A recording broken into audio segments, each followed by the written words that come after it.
Now let's look at another chemical reaction. Example number 2. What's happening here? The purple atoms are sodium, and the green atoms are chlorine, so we have sodium atoms and chlorine molecules that are coming apart, separating. Sodium atoms, when they're by themselves with no other elements around, just sit there in a stack, like gold atoms. That's what most metals look like. But chlorine atoms come in little pairs, as we've looked at earlier. They actually have to break a bond in order to react, while the sodium atoms just have to separate from each other. After they've separated, they come together to form ions of table salt, or sodium chloride. So again, we have a reaction where we take two elements and put them together to make a compound. This is one of the simplest types of reactions. Remember, the product is what you get, and the reactants are what you start out with. So, what is the formula for the product? NaCl. What are the formulas for the reactants?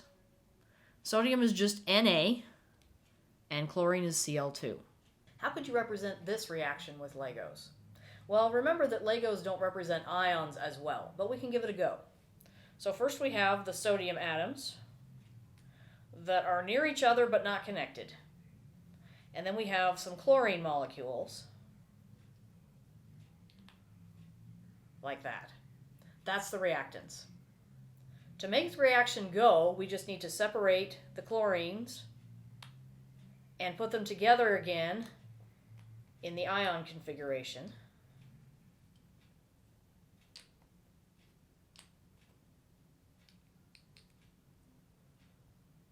Like that. And now we have table salt.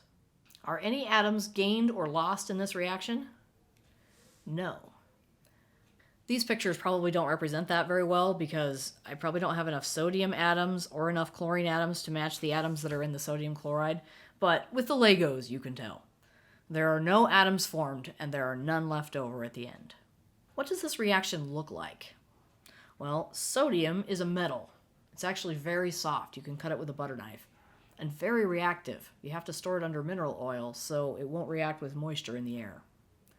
Chlorine is a yellow gas, as we've talked about in previous lessons. If you take a chunk of sodium and put it in chlorine, it will react. It will produce a bunch of light and heat. And in the end, you will get table salt. Okay, click on the link below to watch a video showing sodium metal and chlorine gas reacting. It turns out that you need a little bit of water to get the reaction going to clean the oil off the sodium metal, but once it does, it's a very violent, dangerous reaction. Not the sort of thing you should be trying at home. Notice that at the very end, a cloud of salt has been formed. This reaction is a good illustration of another important concept in chemical reactions. Are the properties of the reactants different from the product? Yes, very different. Sodium is a reactive metal, and chlorine is a reactive poisonous gas. But you put them together and you get a white crystalline solid that's even safe to eat. Even though they're the same atoms, if you rearrange them, you get totally different properties. By the way, is this how we get salt to use in our salt shakers? No, salt naturally occurs on the earth. We just have to dig it out of the ground or evaporate it out of the ocean.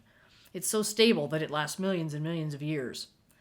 We actually have to work pretty hard to get sodium and chlorine separate because they're so reactive. The reaction of sodium-chlorine actually happened naturally ages ago when sodium atoms and chlorine atoms first came together.